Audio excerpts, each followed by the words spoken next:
Tourist family இப்போ தொடர்ந்து freedom இது வந்து சில தரப்பினரை வந்து ஏதோ நீங்கள் இலங்கை தமிழருக்கு ஆதரவானவர் அப்படின்ற மாதிரியே எடுத்துகிட்டு போகிற மாதிரி இருக்காதா? தமிழருக்கு ஆதரவாளர் சார், அவ்வளோதான். ஓடிடி கையில் தான் எல்லாமே இருக்குது. பேர் கூட அவங்க கையில் தான் இப்போ போயிடுச்சு. இங்கிலீஷில் வச்சா தான் எல்லா லாங்குவேஜ்லேயும் பண்ணணும் அப்படின்றது. அந்த எக்ஸ் பிரைம் மினிஸ்டர் அதெல்லாம் வருது. அது மாதிரி ரமேஷ் கண்ணா கூட எங்கள் ஊர் அரசியல்வாதிகளுக்கு இலங்கை தமிழர்கள் மேலே பற்று அதிகம் அப்படின்ற மாதிரி ஒரு டயலாக்கு, அதெல்லாம் எப்படி? அதான் நீங்கள் அந்த சார் சொன்ன மாதிரி ஏற்கனவே சென்சாரில் ஒரு படம் சிக்கினதுனால இல்லை ரொம்ப தெளிவாக எடுத்துருக்கீங்களோ? இல்லை, அப்படி இல்லை சார். உண்மையாக நடந்த கதை, அதுக்கான நிறைய எவிடன்ஸ் நம்ம கொடுக்கும்போது அப்போ இதெல்லாம் விடுறாங்க சார். ஸோ நடந்த விஷயத்துக்கான எல்லா டீட்டெயில்ஸும் அவங்களுக்கு நம்ம சப்மிட் பண்ணுறோம் இல்லையா சென்சார் போர்டில், அதெல்லாம் பார்த்ததுக்கப்புறம் தான் விடுறாங்க. ஸோ அவங்களுக்கு அது உண்மையாக நடந்த கதைன்னு தெரிஞ்சால் விடுறாங்க. ஸோ அதனால தான் வந்து முன்னாள் பிரதமர் அந்த மாதிரியான டீட்டெயிலாக டைரெக்டாக பேர் சொல்லாமல் இந்த மாதிரி மறைமுகமாக யூஸ் பண்ணிக்கலான்றது அவங்களுடைய கருத்து. சார் சசிகுமார் சார், உங்களுக்கு ஒரு கேள்வி. இப்போ நீங்களே சொல்லிட்டீங்க, ஆனால் அதை வேறு வடிவில் கேட்குறேன். டூரிஸ்ட் ஃபேமிலி இப்போ தொடர்ந்து ஃப்ரீடம் இது வந்து சில தரப்பினரை வந்து ஏதோ நீங்கள் இலங்கை தமிழருக்கு ஆதரவானவர் அப்படின்ற மாதிரியே எடுத்துகிட்டு போகிற மாதிரி இருக்காதா? தமிழருக்கு ஆதரவாளர் சார், அவ்வளோதான். அதே மாதிரி ஃப்ரீடம் அது என்னென்னா அது அமைஞ்சது தான், இது பிளான் பண்ணிலாம் பண்ணலை. ஆக்சுவலாக வந்து இந்த படம் வந்திருக்கணும், ஃப்ரீடம் வந்திருக்கணும். அதுக்கப்புறம் 2 படத்துக்கு வரணும், இல்லை டூரிஸ்ட் ஃபேமிலிக்கு அப்புறம் இன்னொரு படம் வந்திருக்கணும். அந்த படம் வரல. இது ரெடியாக இருந்த உடனே அவர் அதை ரிலீஸ் பண்ணிட்டாங்க. நான் ஒரு ப்ரொடியூசர்கிட்ட இந்த டைம் ரிலீஸ் பண்ணக்கூடாது, அதுக்கு அடுத்து பண்ணுங்கன்னு சொல்ல முடியாது. ஏன்னா அவங்க இவ்வளோ நாள் வெயிட் பண்ணியிருக்காங்க, இதை கஷ்டப்பட்டு அதை எடுத்துகிட்டு வந்திருக்காரு. ஸோ அவங்களோட முடிவை அதை விட்டுட்டேன். அப்படி தான். சுதந்திரம் டைட்டில் வச்சிருக்கலாமே, டூரிஸ்ட் ஃபேமிலி ஃப்ரீடம் சொல்லிட்டு டைட்டில் வச்சுட்டு தமிழருக்கான படங்கிறீங்களே. அதுதான் ஒன்று. சுதந்திரம் தான் வைக்கணும்னு நினச்சோம். சுதந்திரம் ஏற்கனவே வச்சுட்டாங்க, கிடைக்கல. விடுதலைன்னு வைக்கலான்னு பார்த்தோம், அதுவும் வந்துருச்சு. அப்புறம் இப்போ எல்லாமே என்னமா இருக்குன்னா அந்த ஓடிடி, இப்போ சார் தான் சொன்னார், ஓடிடி கையில் தான் எல்லாமே இருக்குது. பேர் கூட அவங்க கையில் தான் இப்போ போயிடுச்சு. இங்கிலீஷில் வச்சா தான் எல்லா லாங்குவேஜ்லேயும் பண்ணணும் அப்படின்றது. ஆனால் எனக்கு பர்சனலாக கேட்டால் தமிழில் வச்சா, ஏன்னா என்னோடய படங்களே வரிசையாக டூரிஸ்ட் ஃபேமிலி அப்படின்னு நானே கேள்வி கேட்டுக்கேன். என்னப்பா என் படம் வரிசையாக இங்கிலீஷில் ஒரு படமாக தமிழில் வருமானு பார்க்குறேன். பகையனுக்கு அருள்வாயின்னு ஒன்று போட்டிருக்கேன், ஒன்று இருக்குது. அதுதான் தமிழில் இருக்குது. கொஞ்சம் சந்தோஷப்பட்டுக்கிறேன். அது நிஜமல் மேடம். ஒரு கேள்வி, நீங்கள் பேசுகிறப்ப எனக்கு கொஞ்சம் ஸ்ரீலங்கன் தமிழில் பேசுகிறதே கஷ்டம், அப்புறம் ஸ்ரீலங்கன் தமிழ் கஷ்டம். ஆனால் சாரோட டூரிஸ்ட் ஃபேமிலியில் ஒரு டைலாக் இருக்கும். அவர் வந்து முதல்ல மலையாளின்னு தான் காமிச்சுப்பார். ஏன்னா கொஞ்சம் ஸ்ரீலங்கன் தமிழ் வந்து மலையாள வாடையோடு இருக்கும். ஓகேங்களா? தூய தமிழாக இருக்கும், ஆனால் மலையாளம் பேசுகிற மாதிரி இருக்கும். அதை நீங்கள் பார்க்கலையா? உங்களுக்கு உண்மையாகவே கஷ்டமாக இருந்ததா ஸ்ரீலங்கன் தமிழ்? எனக்கு கஷ்டமாக தான் இருந்துச்சு. ஓகே, படம் நான் பார்த்துட்டேன், பட் எனக்கு பர்சனலி பேசுகிறப்போ கஷ்டமாக தான் இருந்துச்சு. சார், இயக்குனருக்கு ஒரு கேள்வி சார். இந்த படம் சத்யசிவா சார், இந்த படம் வந்து வேலூரில் தான் நடந்தது. 1995 நடந்தது. அப்போ 43 பேர் தப்பிச்சு போனாங்க சார்.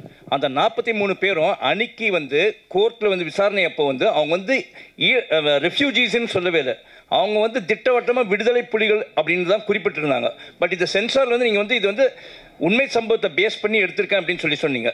அப்படி இருக்கும்போது சென்சாரில் வந்து இது எப்படி ஏற்றுக்கினாங்க சார்? ஸ்ரீலங்காவிலிருந்து வர எல்லாரையுமே நம்ம விடுதலை புலிகள் தான் சார் சொல்றோம். அது ரைட். இல்ல சார், ரெஃப்யூஜி கேம்ப்ஸும் இருக்கு. நான் வந்து இது வந்து விளம்பரவாதம் பண்ணல, இருக்கிற உண்மையை வந்து நான் உங்களுக்கு தெளிவுபடுத்துறேன் சார். அது என்னன்னா, இந்த படம் பண்ணும்போது true events, inspired by true events தான் போட்டிருக்கோம். அதில் ஊந்தப்பட்டு அப்படின்ற ஒரு விஷயம் தான், இன்ஸ்பயர் தான்.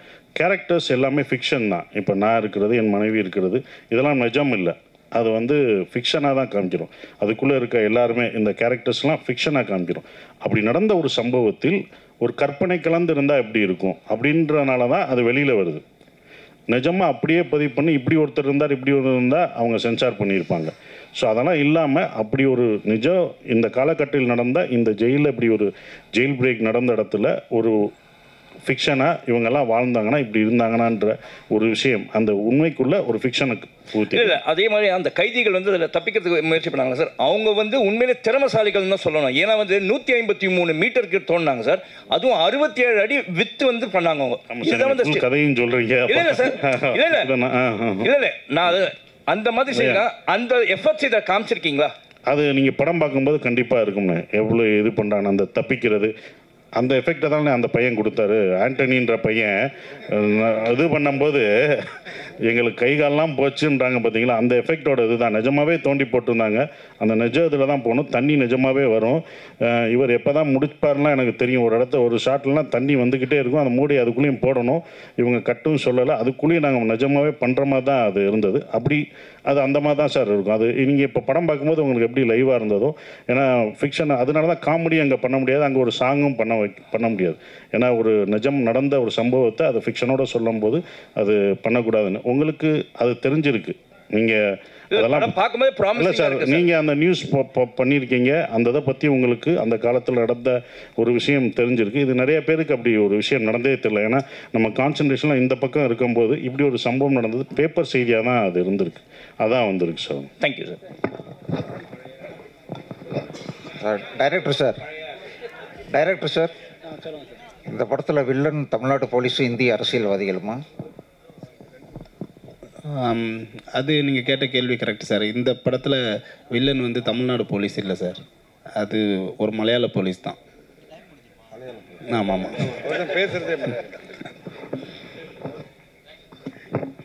சார். ஃப்ரீடம் போட்டுட்டு ஆகஸ்ட் 14 ஏன் போட்டீங்க, எதற்காக சார்? அவங்க தப்பிக்கிறதுக்கு முயற்சி பண்ண நாள் அன்னைக்கு தான் சார். அன்னைக்கு முயற்சி பண்ணாங்க, நம்மளுக்கு எப்போ கிடச்சிது?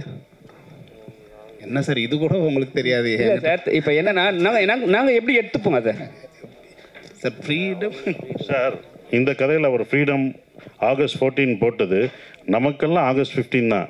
அவங்க தப்பிச்சாங்க பாருங்கள், அது ஆகஸ்ட் 14. அவங்களுக்கு ஃப்ரீடம் ஆகஸ்ட் 14, அதான் சார். இப்போ அதே மாதிரி சீனில் ஒன்று காட்டியிருப்பீங்க, இப்போ இருக்கிற ஆட்சி முறையை வந்து அவங்க வந்து லாஸ்ட் டைம் வந்து பண்ணும்போது ஒரு பெரிய விஷயம் ஆக்குனாங்க, சரிங்களா?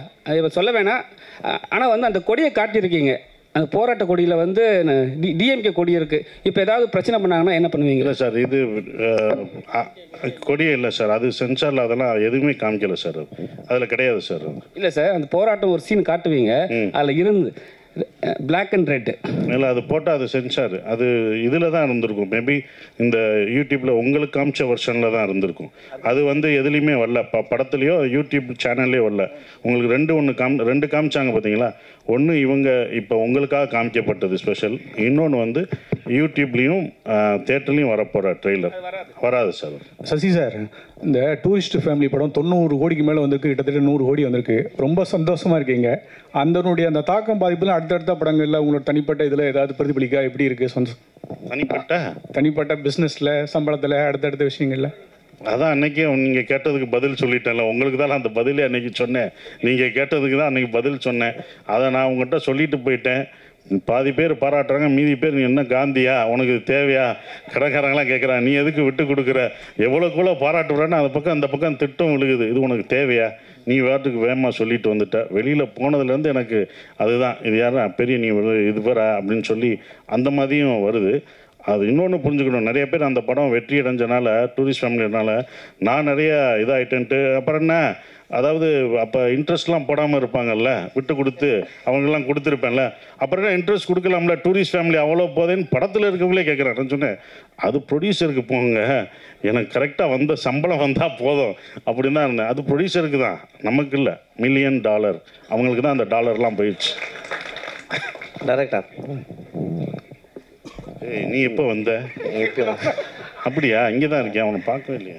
இல்லை, இந்த இலங்கை தமிழர் அது சம்பந்தமாக எடுத்தாவே இங்கே இருக்க முக்கிய ஒரு அரசியல்வாதியை மேடைக்கு வர வச்சுருவாங்க. நீங்கள் நடந்த சம்பவத்தை எடுத்திருக்கீங்க, அவருக்கு கண்டிப்பாக போயிருக்கும். நீங்கள் அவர்கிட்ட பேசுனீங்களா அந்த அரசியல்வாதிக்கிட்ட? ஏன்னா அவர் தான் மிக முக்கியமாக வந்து எப்போ பார்த்தாலும் மேடையில் பேசுவார். இல்லை சார், நாங்கள் இந்த படத்தில் வந்து அப்படி அரசியல் சம்மந்தமாக யாருக்கிட்டையுமே பேசலை. ஆனால் உண்மையாக பாதிக்கப்பட்டவங்கக்கிட்ட நிறைய பேசியிருக்கோம், அவங்களோட இன்புட்ஸ் நிறைய எடுத்திருக்கோம். அதனால் அவருமே வந்து அவங்களோட ஃபீலிங்ஸ் தானே பேசுகிறாரு. சரி, அவர்கிட்ட போய் பேசுகிறதுக்கு பாதிக்கப்பட்டவங்ககிட்டே பேசிடலாம்ல, அதுதான். எக்ஸ் பிரைம் மினிஸ்டர் அவர் சொன்ன மாதிரி வருது இல்லை, அது கரண்ட் பிரைம் மினிஸ்டர் தான் அப்போ அவர் இருக்கும்போது இல்லை அவர் எக்ஸ் பிரைம் மினிஸ்டர் தான். ஸோ அதை இதுலேயே போட்டிருக்கீங்க. ஸோ அதுவே பெரிய ஒரு அந்த வார்த்தையே பெரிய அழுத்தமான வார்த்தை இல்லை இது சென்சார் போகும்போது. ஸோ அதை எப்படி ஹேண்டில் பண்ணுவீங்க? இல்லை சார், அதான் கதையாகவே ஒரு உண்மையான நடந்த கதை தானே, உண்மைக்கு நெருக்கமான கதைன்னும் போது அவங்க அதை அலோவ் பண்ணுறாங்க சார். ஆல்ரெடி சென்சார் ஆகிடுச்சு, யூஏ சென்சார் ஆகிடுச்சு. ஆமாம், சசிண்ணா ஒரு நிமிஷம். அண்ணா நிறைய பேர் இப்போ சொல்கிறாங்க சசி வந்து பெரிய பெரிய படம் பண்ணுறாரு, ஆனால் சம்பளம் வந்து அதே சம்பளம் தான் வாங்குறாருன்னு சொல்லிட்டு பரவாயில்ல ஒரு பேச்சு இருக்குது. உங்கள் வார்த்தையில் கரெக்டாக சொல்லுங்கள் என்ன நடக்குதுன்னு. என்னென்னா நீங்கள் சம்பளம் வந்து அதே சம்பளம் தான் வாங்குறீங்க, சம்பளம் ஏற்ற மாட்டேன்னு ஒரு விஷயம் சொல்லியிருக்கீங்களா? அது உண்மையா என்ன? உண்மைதானே, அதான் இப்போ அவர்கிட்ட புலம்பிக்கிட்டு இருந்தேன். அதை சொன்ன பிறகு தான் எல்லாமே இதாகுது. அது உண்மை தானே, யாரும் தர்றதில்லை. நடித்தது கொடுத்ததே வந்தாலே சந்தோஷம்தான். அதான் அப்படி தானே. இது சத்யசிவா சாருக்கு வாழ்த்துக்கள் சசி. உங்களுக்கும் உங்கள் படக்குழுவுக்கும் ரொம்ப சிறப்பான ஒரு படம் எடுத்திருக்கீங்க. உங்கள் ஆர்ட் டைரக்டர் பேசும்போது ரொம்ப நெகிழ்ச்சி பூர்வமாக இருந்தது. அவர் வந்து வாழ்க்கையில் இங்கே வந்து அதே கஷ்டங்களை பட்டிருக்கேன் அப்படின்னாரு. இந்த மாதிரி ஒரு உண்மை சம்பவத்தை எடுக்கும்போது ஒரு பெரிய லெவலில் ரிசர்ச் பண்ணியிருப்பீங்க இல்லையா? அந்த ரிசர்ச்சுக்கான முயற்சிகளை பற்றி கொஞ்சம் விவரமாக சொல்லுங்களேன் ப்ளீஸ். சார், இப்போ அவர் சொன்ன மாதிரியே நாங்களுமே ஒரு 5 ஜென்ரேஷனுக்கு முன்னாடி ஸ்ரீலங்காவிலேருந்து வந்தவங்க தான். அவர் சொன்னார், நான் சொல்லலை. இது வந்து படிக்கும் போதே ஒரு இன்ட்ரெஸ்டிங்காக இருந்தது சார். ஏன்னா இது எல்லாருக்குமே தெரிஞ்சிருக்கு. ஆனால் அந்த 90s இருந்த முக்கியமாக ரைட்டர்ஸ் நிறைய பேருக்கு தெரிஞ்சிருக்கு, நிறைய பேர் இதை பற்றி பேசியிருக்காங்க. ஆனால் இப்போ இருக்கிறவங்களுக்கு இதை பற்றி தெரியல. ஆனால் இது சொன்னால் ரொம்ப ஒரு வெறும் வலி மட்டும் இல்லாமல் அதில் ஒரு வீரம் இருக்குது சார் ஆக்சுவலாக. ஏன்னா அவர் சொன்ன மாதிரி அந்த ஒரு 106 மீட்டரை தாண்டி போகிறதுல ஒரு வீரம் இருக்குது ஆக்சுவலாக. அதுக்கு ஒரு பெரிய துணிச்சல் வேணும். அது எல்லாமே இதுக்குள்ளே இருக்குது. சரி, ஒரு படமாக பண்ணும்போது ஒரு ஹீரோயிசம் இருக்குது, ஒரு ஃபீல் இருக்குது, ஒரு ஸ்ட்ரகிள்ஸ் இருக்குது. ஸோ இதை ஏன் படம் பண்ணக்கூடாது அப்படின்ற ஒரு ஐடியாவுக்கு தான் நம்ம ஃபஸ்ட்டு வந்தோம்.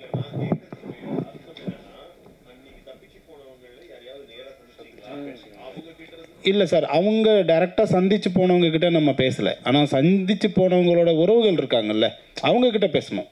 ஸோ அவங்க வந்து நிறைய விஷயங்கள் ஷேர் பண்ணிக்கிட்டாங்க. ஏன்னா அதில் தப்பிச்சு போனவங்க வந்து ஒரு 23 பேர் எங்கே போனாங்கன்னு தெரியல. அதில் பேலன்ஸ் இருக்கிறவங்க மட்டும்தான் அரெஸ்ட் ஆனாங்க. அரெஸ்ட் ஆனவங்க கூட அதுக்கப்புறம் வந்து அவங்க மேலே தப்பு இல்லை, வெறும் தப்பிக்க பார்த்தது மட்டும்தான் அவங்களோட எண்ணம் அப்படின்னு சொல்லி கவர்மெண்ட் அவங்கள ரிலீஸ் பண்ணிடுச்சு. ஸோ அதனால் அவங்க எங்கே இருக்காங்க அவங்களோட டீட்டெயில்ஸ் கிடைக்கல. நாங்கள் ஒரு 10 முகாமுக்கு போனோம். அந்த 10 முகாமில் பேசும்போதும் அதுக்கு கனெக்ட் ஆனவங்க இருந்தாங்க. ஸோ இந்த கேஸ் சம்மந்தமாக கனெக்ட் ஆனவங்க, அப்போ இருந்தவங்க, அப்போ இதை பார்த்துருப்பாங்க இல்லையா, அவங்க நிறைய இன்புட்ஸ் கொடுத்தாங்க. இதுதான் நாங்கள் பண்ண ரிசர்ச். நிஜமோன் மேடம் நீங்கள் ஜெய் பீம் ஆகட்டும், இந்த படமாகட்டும், ஜெண்டில் உமன், காதல் என்பது படம் எல்லாமே உங்கள் வயசுக்கு மீறிய ஒரு மெச்சூர்டு ரோலாக நடிக்கிறீங்க. அது வந்து என்ன காரணம்? உங்களுக்கு வந்து ரொம்ப ஜாலியாக ஆடல் பாடல் அந்த மாதிரி இதெல்லாம் கமர்ஷியலாக நடிக்கணும்னு ஆசை இருக்கா, இல்லை இந்த மாதிரி கேரக்டராக உங்களை தேடி வருதா? எனக்கு வர்ற கேரக்டர்ஸ் அதிகமும் இப்படி தான். எனக்கு பர்ஃபார்மன்ஸ் ஓரியன்ட் கேரக்டர்ஸ் பண்ண தான் பிடிக்கும், அவ்வளோதான். சசி சார், இங்கே இப்போது சில நடிகர்கள் பெரிய ஈவெண்ட் வச்சு அந்த மாதிரி இசை வெளியீட்டு விழாலாம் நடத்துகிறாங்க. உங்களுக்கு அந்த மாதிரி ஆசை இல்லையா? Nehru stadium etcetera etcetera. கேட்கவே சந்தோஷமா இருக்கு சார். நீங்கள் நல்ல மனிதர், உங்களுக்குன்னு ஒரு கூட்டம் இருக்கு இல்லையா? மதுரைக்காரங்களை எத்தனாலே வந்துடுவாங்க. ஸோ அதனால கேட்குறேன். வேணாம், இதுவே நல்லா தானே இருக்கு, வேற நல்லா தானே போய்கிட்டு இருக்கு. அப்புறம் எதுக்கு அதை விசிப்பி விடுற? இதுவே நல்லா இருக்கு. இது இப்படியே இருக்கிறது தான் எனக்கு பிடிச்சிருக்கு. ஸோ இது நல்லா இருக்கு. நான் இத்தனை வருஷமா அவங்கள தான்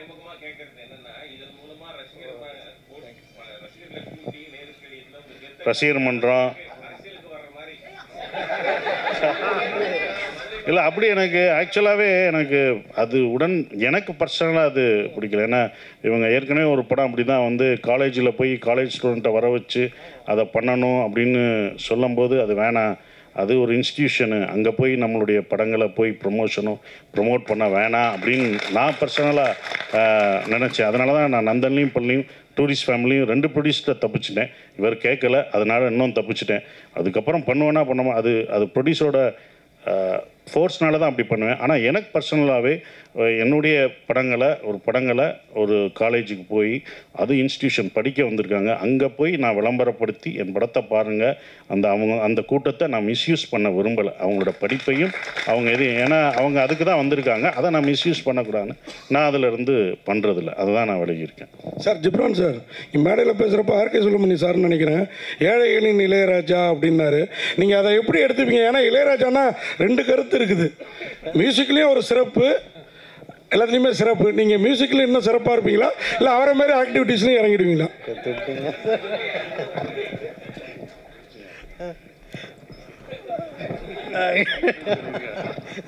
இல்லை சார், ஐயோ என்ன சொன்னாலும் மாட்டேனே. ஓகே, இல்லை சார், எனக்கு நான் அவர் சொன்னது அது ரொம்ப பெரிய வார்த்தை, நான் அப்படி தான் பார்க்குறேன். பட் எனக்கு வந்து ஸ்கிரிப்டு நான் இந்த யார் நடிச்சிருக்காங்க அது எல்லாம் பார்க்குறத விட எனக்கு ஸ்கிரிப்டு, டேரக்டர்ஸு, அப்புறம் சில நேரம் இப்போ வந்து எனக்கு படம் முடிஞ்சதுக்கப்புறம் எனக்கு வருது. இப்போது இவங்ககிட்ட கூட சொல்லிட்டு இருந்தேன், நாகராஜ்னு டேரக்டர், இவங்க ஆக்ட் பண்ணியிருக்காங்க. ஸோ லாஸ்ட் வீக் அந்த படம் பார்த்தேன், எனக்கு ரொம்ப பிடிச்சிருந்துச்சு. ஸோ பிடிச்ச உடனே ஓகே இந்த படத்தில் நம்ம இருக்கணும், இந்த படம் நம்ம இப்படிலாம் பண்ணலாம் அப்படின்னு எனக்கு தோணி தான் நான் உள்ளே வரேன். ஸோ அந்தளவு தான் என்னோடய சினிமா மேலே இருக்க லவ் மட்டும்தான் நான் அந்த படத்துக்கு கூட கமிட் ஆகிறதுக்கு, வேறு எந்த ரீசனும் இல்லை.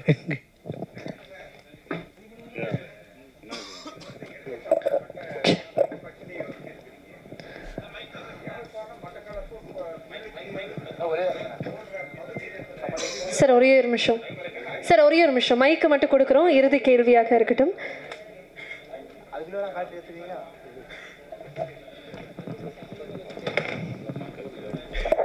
இப்போ சொல்லுங்க சார். இலங்கையில் மிகவும் பாதிக்கப்பட்ட பகுதி யாழ்ப்பாணம், மட்டக்களப்பு, முல்லைத்தீவு, காரைத்தீவு, இந்த மாதிரி இடங்கள் தான் ரொம்ப பாதிக்கப்பட்டது.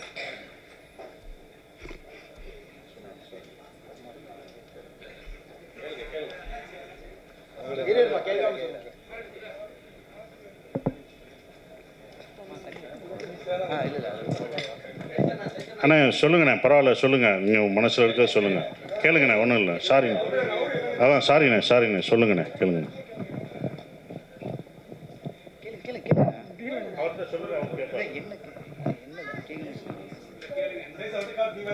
நான் இலங்கையில் இருந்தவன், அங்கே இருந்து 83 நான் வந்துட்டேன். அதனால் கேட்குறேன், காரைத்தீவு, முல்லைத்தீவு, யாழ்ப்பாணம், மட்டக்களப்பு, திருகோணமலை, இந்த பகுதிகளில் தான் தமிழர்கள் அதிகமாக வாழ்கிறார்கள். அங்கே இருந்த அந்த மக்களை நீங்கள் சந்தித்தீர்களா? ஆமாம் ஆமாம், கண்டிப்பாக. அந்த மக்களோடு பேசினீர்களா? கண்டிப்பாக. அவருடைய உணர்வுகளை நீங்கள் இதில் எடுத்து வைத்திருக்கிறீர்களா? நீங்கள் படம் பார்த்தீங்கன்னா உங்களோட ஃபீலிங்ஸுக்கான விடை கண்டிப்பாக அதில் இருக்குங்க. உங்களோட ஆதங்கம் எவ்வளோ இருக்கோ அதை நான் விஷுவலாக காமிச்சிருக்கேன். அதை தான் நான் சொன்னேன், நாங்கள் நடிக்கும்போதே உணர்ந்தோம். அப்போ அவங்களுக்கு எப்படி இருக்குன்னு நானும் ராமசாமியை எனக்கு சொல்லிட்டு இருக்கும்போது அதை பற்றிலாம் சொல்லும்போது சொன்னார்னா, இப்போ படம் பார்க்கும்போது உங்களுக்கு அந்த இது தெரியும்.